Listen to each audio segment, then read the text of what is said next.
I'm Nigel Slater. I think the best kind of cooking is the simplest. It's just a matter of knowing which combinations work well together. And that's what this series is all about. Think surf and turf, soft and crisp, sweet and sour. I'll be taking a new look at old favourites. I wouldn't normally use the word scrumptious, but it is. And trying out fresh ideas. The whole thing just works together on the plate. Today is all about sugar and spice. That mixture of the familiar and the mysterious. The comfort of sugar and the excitement of spice. Sugar and spice go so well together in sweet things. Think of a fruity Christmas pudding or a sugary cinnamon pastry. But I want to explore how sweet and spicy flavours work in all kinds of dishes. And I'll be sharing fabulous flavour combinations with other cooks. So you can smell that sugar. You smell the sugar. Just a hint of spice as well.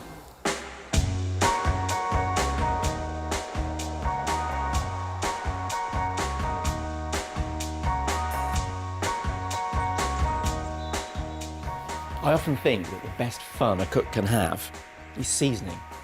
And one of my favourite seasonings of all is when I mix sweet things with something spicy. It's getting the right amount of heat and the right amount of sweetness. When I'm making ribs, pork ribs, I often start with some honey. Sticky ribs are a classic example of sugar and spice working brilliantly together. You might never have thought of making them at home, but it's much easier than you think. So I've got the sweet honey, and now I need the spice. I'm going to add crushed chilies. And you can use ground chilli if you like, but I much prefer the lightly crushed, dried chilies. And they're really quite spicy. But then because spicing isn't all about heat, it's a very aromatic thing too. I'm going to stick in a warm, sort of earthy spice too. A little bit of star anise. They'll give the ribs a lovely, mellow aniseed flavour. I'm adding some oyster sauce for richness. There are so many recipes for ribs. Some of them have so many ingredients that they almost cancel one another out. I keep mine simple, just a few ingredients that all add their certain something. All it needs now is some salt and pepper. Don't grind the peppercorns, just bash them a bit.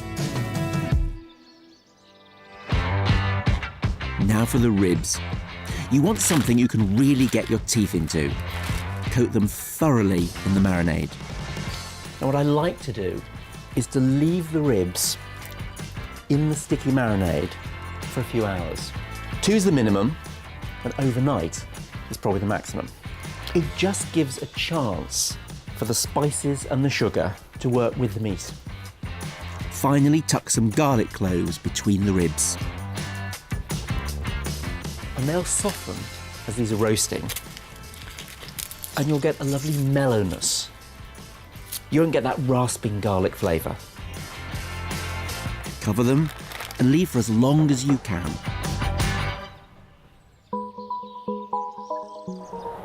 Once the flavours have really got to know each other, then it's into a low oven for 90 minutes. Turn them occasionally to make sure each rib gets a good coating of the sweet and spicy marinade. So these ribs have been cooking for a good hour and a half, and this is the moment when it actually gets slightly dangerous, because I'm going to put them back in the oven, but on a slightly higher heat. I'm going to keep my eye on them till they're almost starting to burn. Then I've got this incredible sweetness, the spiciness, and then just that edge of caramel burntness to them.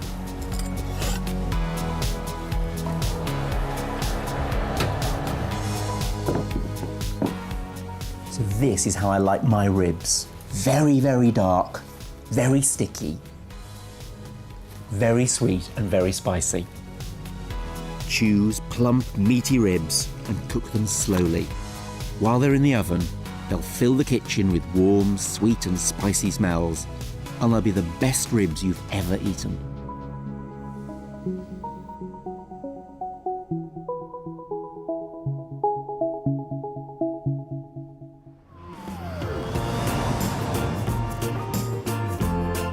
Savoury dishes with sugar and spice notes are found all around the world. Fragrant vegetable curries or fruity lamb tagine. And of course, the wonderful dishes of Southeast Asia with all their amazing spices.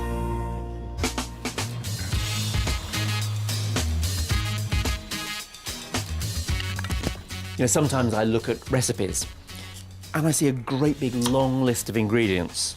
At first I'm tempted to turn the page, but then if I have a closer look, I find that actually it's just a long list of shopping, but the method is really quick and simple. This is one of those dishes. It's a sweet and spicy soup with all those lovely Southeast Asian flavours, with chilli for heat and coconut milk for sweetness. First, I'll need chilli, garlic and ginger. Then one of my favourite ingredients, lemongrass. And if I can find some in the shops, a few lime leaves. I'm just going to break these up a little bit. I'm going to crumble them. They're not essential, but they will give a lovely citrus fragrance to the dish. Now I'm going to put some coriander in there. I'm saving the delicate leaves to add at the last minute, but the tougher stems can go in with the spices. Add a little oil and then simply blitz. This will keep in the fridge, so make it in advance if you like. I'm going to use about half that spice mix, and the rest I'm going to put in a little bowl in the fridge to keep for another day. If you try and make a smaller amount, the blades won't engage with the food. Now I'll need some liquid. Water would do in a soup, but I think it's always good using a really good stock. I've got lots of spice in there. I want to add something sweet. I'm going to use coconut milk.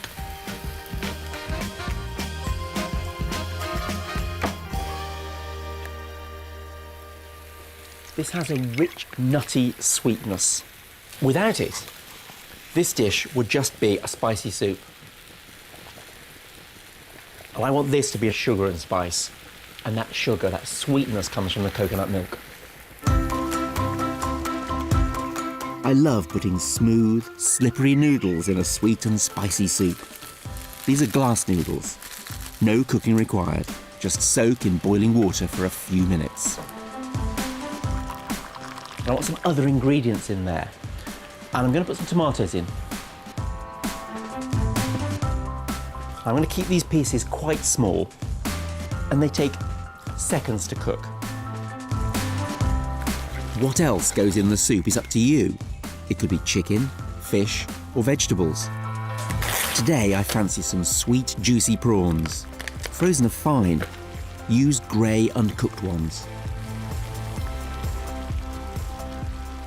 As soon as they've stopped being grey, and they've taken on a little bit of pink colour, then they're cooked. Now's the time for a quick taste and an opportunity to adjust the flavours to how you like them. I'm adding a little extra sweet coconut milk, a splash of fish sauce and a squeeze of lime. That's what I really love about cooking. It's not following a set of rules. 1, do this, 2, do that. It's about tasting a dish as you go along and working out the changes that you want to make to it. Add the coriander leaves before putting everything together.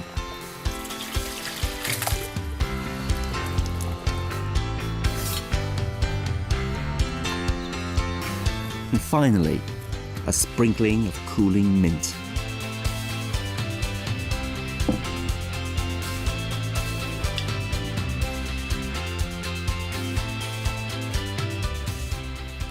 It's the heat from the chilies, the heat from the ginger, the sweetness from the coconut milk, and then this amazing freshness from the lime, from the lemon, and from the mint. The classic Southeast Asian combination of spicy and sweet just works so well in this soup.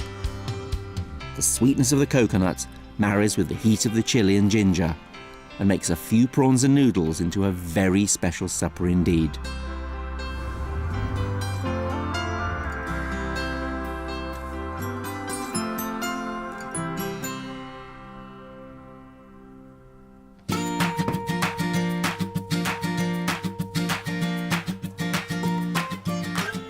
My search for something gorgeously spicy and sweet has led me down to the woods, and I've been promised I'm in for a big surprise.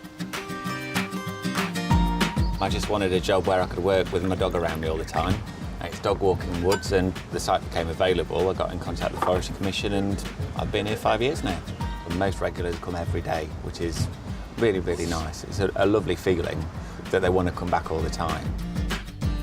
Steve Lowe is the owner of a mobile cafe, which sets up every day in Sherwood Forest. But this isn't your average burger van. Everything here is homemade to an amazing standard. Since he's been here, everybody comes down. We're a really big community and we're just like one big family. Quality of food is excellent, something different every time. It's fabulous, it really is. I've eaten a lot of what you call chucky wagons on lay-bys and things like that. Steve's food is remarkable. Steve's going to be cooking a real treat for me. Spicy and sweet, fluffy pancakes. But first, we're going blackberry picking. So, now where's our little patch? They grow everywhere around here, Ooh, look at these. Oh, they're glossy ones. and it's really weird because some areas that you'll get massive bushes and there's just nothing on them. Well, that's because you've been out at dawn. It's the customers, they do bring them for me. We're doing quite well for late in the season. The fresh air has given me an appetite. I can't wait for breakfast and one of Steve's most popular dishes. Pancakes, the thicker style ones, with apples in advocaat and cinnamon ice cream.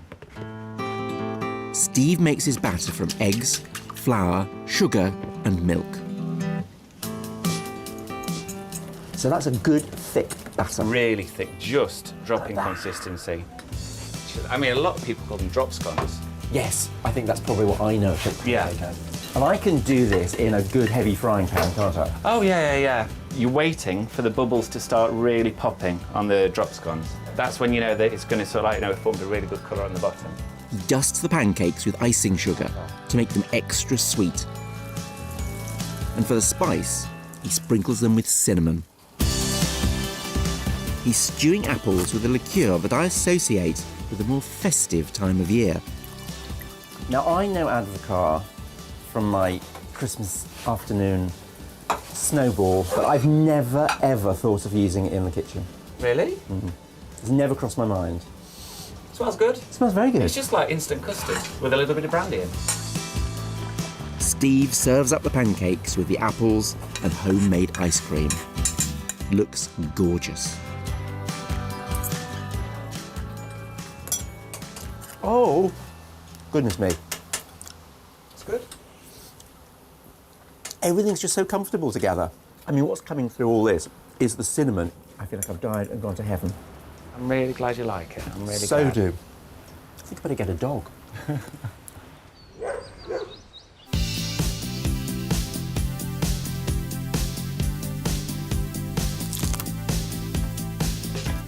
Nothing puts me to rights like a great big bowl of lentils or beans. Something that's very frugal and something that I can have in the fridge and keep going back to and heating up whenever I want it. Today I'm cooking one of my favourite suppers, a lentil stew. It's also got a twist from paprika and a topping of sweet caramelised onions. To begin with, I'm cooking some roughly chopped onions over a low heat. Now, I could start those onions softening in oil or butter, but I'm actually going to use some bacon fat, or even better, some pancetta. To make a vegetarian version of this dish, you can simply leave out the bacon. If you cook this on a high heat, it'll sizzle and seal, and I don't want that to happen. I want the fat to slowly ooze out, almost to melt, so I can cook the onions in it. I want some sweetness in my lentil stew, so I'm pulling up a few baby carrots. Parsnip would work just as well. Pop the lid on for a few minutes just to keep the moisture in there. Next, the spices. There's two sorts of paprika. There's the very spicy hot one, and then there's a softer one, and that's the one I'm using. About half a teaspoon to start with. We can always add a little bit more later. And then cinnamon, barely half a teaspoon. And then nutmeg. And you can buy it ready ground, but I like it as a whole nutmeg, which I then grate.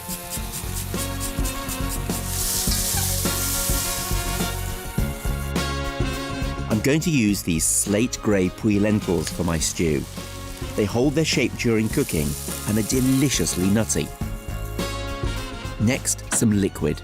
You can use water or stock. I'm using half and half. Then leave for a good half an hour so the lentils soften and the carrots give up all their sweetness. As the stew cooks, I'm going to make the wonderful topping. If you want to up the sweetness factor in any recipe, then onions slowly cooked over a low heat is the way to do it. Their sugars will caramelise on the pan and they'll add a rich, mellow sweetness to whatever you're cooking. While the onions are sizzling, I'm adding chopped parsley to the lentils. So I'll put some of the parsley in now, just so it can quietly cook with everything else. And then some of it I'll add at the end, just to give it a bit of a green blast. So much of our cooking is about fast and frantic. It's about speed. This is the sort of cooking that you take your time over. Just put things on a low heat and let them get on with things themselves.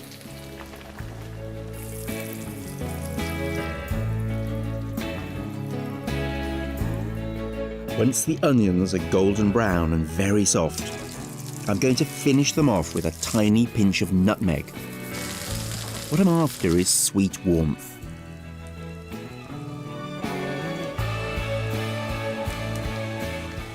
Now that is just going to get a little bit of creme fraiche. This just adds that little touch of luxury and doesn't cost very much. And lovely sweet onions.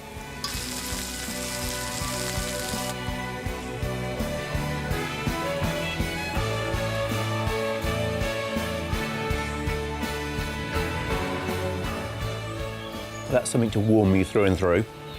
It's just so sweet and mellow, and with this lovely soft spicing in the background. This lentil stew is so comforting. The warm spices are given a lift by the caramelised onions.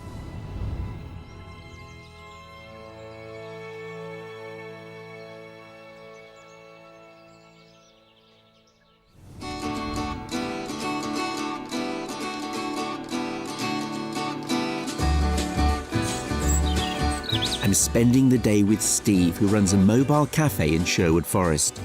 We've come to the family allotment, where he gets a lot of his produce. But today, I'm raiding the vegetable patch. Good sweet corn. That's so they're ready when the silks go brown. What's in the bath? The Bath, come and have a look. They're the smaller variety of carrots. I've not had any of those this year, actually. Wouldn't mind cooking with a few of those. Take whatever you like. Oh, look, they're tiny. It's too soon to pick them, but they're so sweet when they're that size, you know? I like the fact they come out nice and easily. I quite fancy a bit of your beetroot, if you don't mind. We have got some already pulled for you if you want them, different great. sizes here. When the weather gets really cold, I'm happy with all the big old veg. But when they're this tiny and they're this sweet, I can't resist them. A few young parsnips and I'll be ready to cook. Isn't it really early for parsnip? I like them once the frost has got at them. Right. But Wow. see how white Yeah. and sweet that is. It's all coming through. That's beautiful. Oh, my word. That's for soup.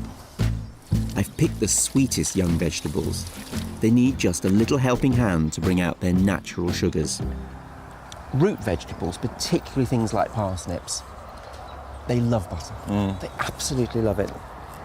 So really, you don't always know what you're cooking, do you? You No, can't sort of plan a menu. I do think so. Like, if you're lucky enough to get fresh veg like this, you should use it, whatever's there. Yeah.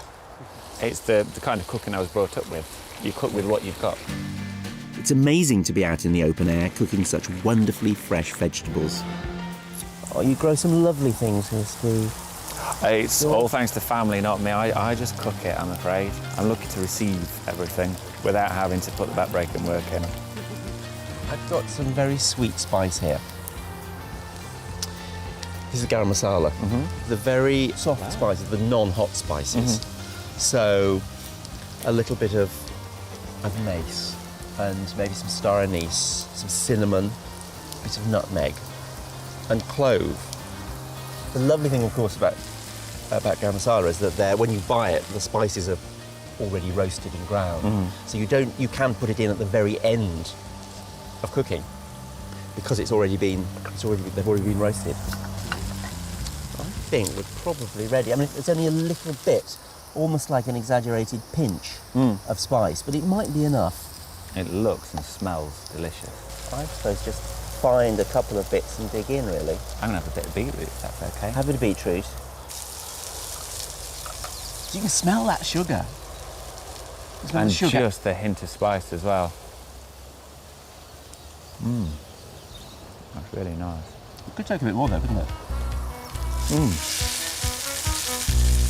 Mum, Jan, like to try?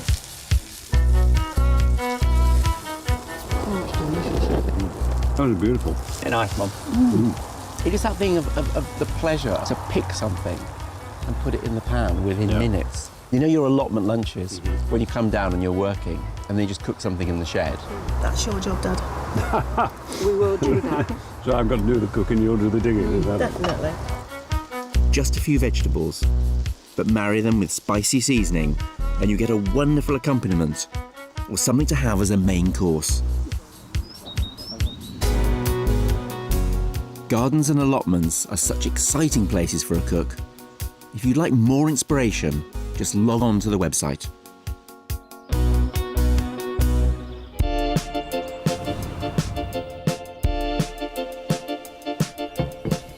When I think of sugar and spice, I think of rainy, damp days and warm kitchens, full of wonderful smells like honey and syrup, ginger, ground nutmeg and clove. I'm going to be using some of those familiar flavours in a sugary, spicy plum pudding cake with a stewed plum topping. A really useful recipe that works either as a family pudding or as a glorious cake for tea. First, I need flour, baking powder, and bicarbonate of soda. Now, the spices. And if you wanted to, you could put a little bit of ground clove or nutmeg in, but I like to keep it very simple. I'm adding two of my favourites. Use ground cinnamon, a good teaspoon, and then another teaspoon of ground ginger.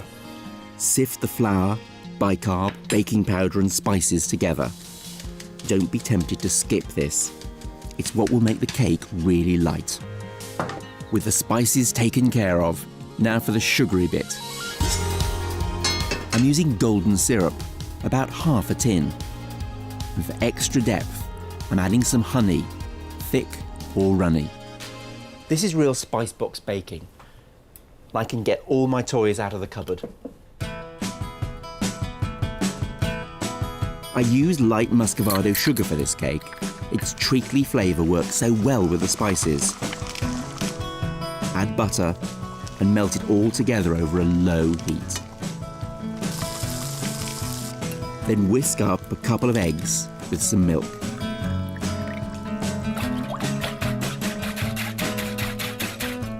Stir the sugar and butter very gently just to make sure all the sugars are melted. It almost smells like Christmas in here today.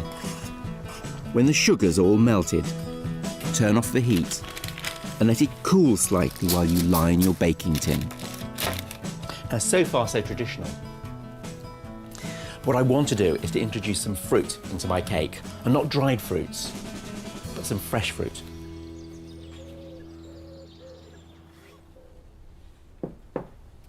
Of all of the fruits, I think that members of the plum family take best to spices.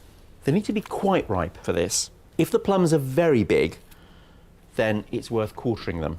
Now, very heavy and they'll sink, which is exactly what I want to happen. So it will have a cakey quality on top, and then underneath, it will be soggy with the juice of the plums.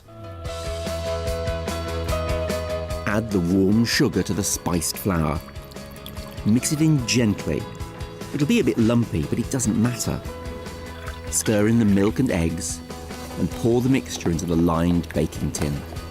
Into that, I'm going to drop the plums. It goes in the oven for about half an hour. I want something luscious to go with it. I think it'll be lovely with sugary, spicy plums on top. What I'm going to do is make a sort of virtual jam, really, by popping the fruit into the same pan that I melted the golden syrup in. Add a little bit of sugar and butter. I want some spice in here too. I'm going to use the syrup from a jar of preserved ginger. And if I hadn't got this, then I just put in a little bit of ground ginger. Pop the lid on and leave them to cook while the cake's in the oven.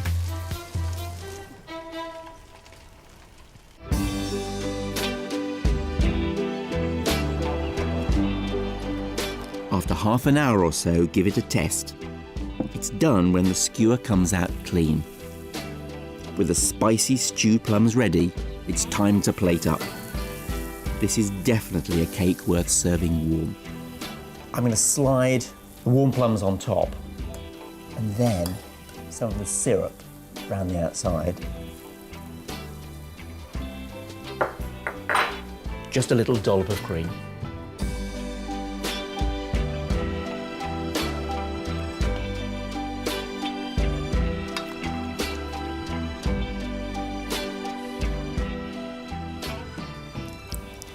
Sugar and spice.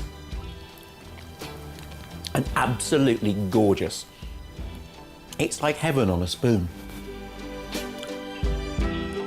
This is a sweet and spicy treat, whether you have it as pudding or cake. If you've never tried making your own cakes, this is a great place to start.